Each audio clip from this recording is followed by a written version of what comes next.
अवधूत चिंतन श्री गुरुदेव दत्त श्री स्वामी समर्थ. तर स्वामी भक्तांनो, तुमचं आपल्या चॅनलमध्ये स्वागत आहे. तर उद्या आहे कोजागिरी पौर्णिमा. तर उद्या आपल्याला खूप महत्त्वाची सेवा करायची आहे. अखंड लक्ष्मी प्राप्तीसाठी आपल्याला ही सेवा करायची आहे. तर ह्या सेवेसाठी आपल्याला छोटीशी मांडणी करायची आहे. उद्या कोजागिरीला असे म्हणतात की इंद्रदेव, माता लक्ष्मी आणि कुबेर हे आपल्याला पृथ्वी तलावावर येऊन आपल्याला आशीर्वाद देतात. तर रात्री 12 ते 12:30 ह्या दरम्यान आपल्याला ही सेवा करायची आहे. तर ही सेवा कोणती आहे, त्यासाठी आपल्याला जी पूजा मांडायची आहे, आपल्याला एक चौरंग किंवा पाट घेऊन त्यावर विड्याची पानं ठेवायची आहे. म्हणजे एक जोड ठेवायचा आहे. त्यावर आपल्याला सुपारी किंवा तुमच्याकडे माता लक्ष्मीची मूर्ती असेल किंवा श्रीयंत्र असेल तर तुम्ही त्यावर ठेवू शकता. त्यानंतर अजून दोन विड्याची पानं घ्यायची आहे. त्यावर आपल्याला कुबेर यंत्र असेल तर तुम्ही कुबेर यंत्र ठेवू शकता किंवा तुम्ही सुपारीही ठेवू शकता. आणि त्यानंतर आपल्याला एक तांदळाची रास बनवायची आहे. तर ती तांदळाची रास आपल्याला इंद्रदेव यांच्यासाठी तांदूळ, त्यावर मुठभर तांदूळ ठेवायचे आहे. आणि त्यानंतर आपल्याला एक गडू तांब्या, त्यात आंब्याची पानं टाकून आपल्याला गडू तांब्या तिथे मांडायचा आहे. तर ह्या पूजेचा मी तुम्हाला एक फोटो नक्कीच शेअर करेन. आणि ही पूजा तुम्ही अशी मांडायची आहे. त्याला आपल्याला खिरीचा नैवेद्य किंवा आटवलेलं दूध, उद्या कोजागिरी पौर्णिमा आहे, तर कोजागिरीला आटवलेल्या दुधाला खूप महत्त्व आहे. तर त्यावर एक तुळशीचं पत्र ठेवून आपल्याला तो नैवेद्य ह्या पूजेला मांडायचा आहे. तर हे झाल्यानंतर आपल्याला 12 ते 12:30 ह्या दरम्यान ही सेवा करायची आहे.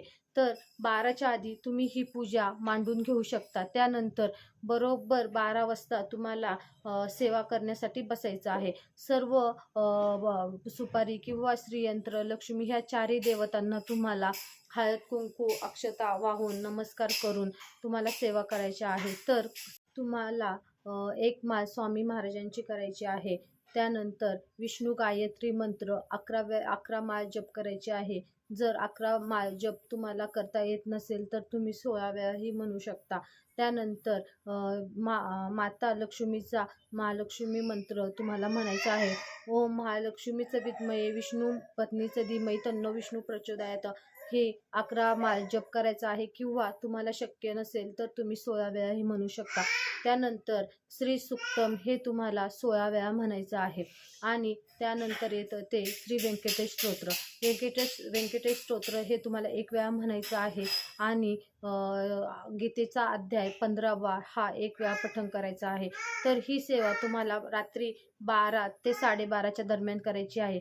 प्लीज ही सेवा चुकवू नका. ही खूप प्रभावी सेवा आहे. कारण कोजागिरी पौर्णिमा ही वर्षातून एकदा येते आणि सर्व पौर्णिमांमध्ये कोजागिरी पौर्णिमा ही खूप महत्त्वाची पौर्णिमा मानली जाते.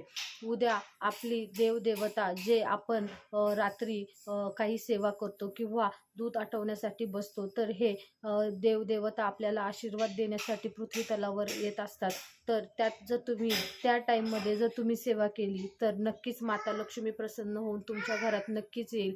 आणि तुमचे जर आर्थिक अडचणी असेल किंवा तुमचे अडकलेले पैसे मिळत नसतील किंवा तुम्हाला तुम्ही खूप कमवताय, तुम्ही कष्ट करताय, पण त्या कष्टाचं चीज होत नाही आहे, पैशाला पैसा लागत नाही आहे, तर ह्यासाठी तुम्ही नक्कीच ही सेवा करू शकता. जर याआधी कधी केली नसेल तर उद्या नक्की करून बघा. नक्की तुम्हाला चांगला अनुभव आल्याशिवाय राहणार नाही. पण हे सर्व करत असताना तुम्ही किती मनोभावे करताय यालाही खूप महत्त्व आहे. की उगाच फक्त करायचं आणि मनी नाही भाव आणि देवा मला पाव असं होणार नाही. त्यामुळे कोणतीही गोष्ट करताना तुम्ही जितके मनापासून कराल तितके देव तुम्हाला ती गोष्ट तुम्हाला मिळाल्याशिवाय, फळ त्याचं मिळाल्याशिवाय राहणार नाही. आणि उद्या लक्ष्मीचा खूप मोठा दिवस आहे. माता लक्ष्मीसाठी तुम्ही जितक्या सेवा कराल त्या कमी आहे. पण शक्य असेल ही सर्वात प्रभावी सेवा आहे. ही नक्की तुम्ही सेवा करा. अनुभव आल्याशिवाय राहणार नाही. आणि ही सेवा करताना आपण आपली तन मन धन आपण एकचित्ताने करून बघा. नक्की तुम्हाला अनुभव येईल. आणि ही माहिती आवडली असल्यास आपल्या चॅनलला लाईक सबस्क्राईब करायला विसरू नका. आणि आपला हा व्हिडिओ शेअर करायला विसरू नका. श्री स्वामी समर्थ.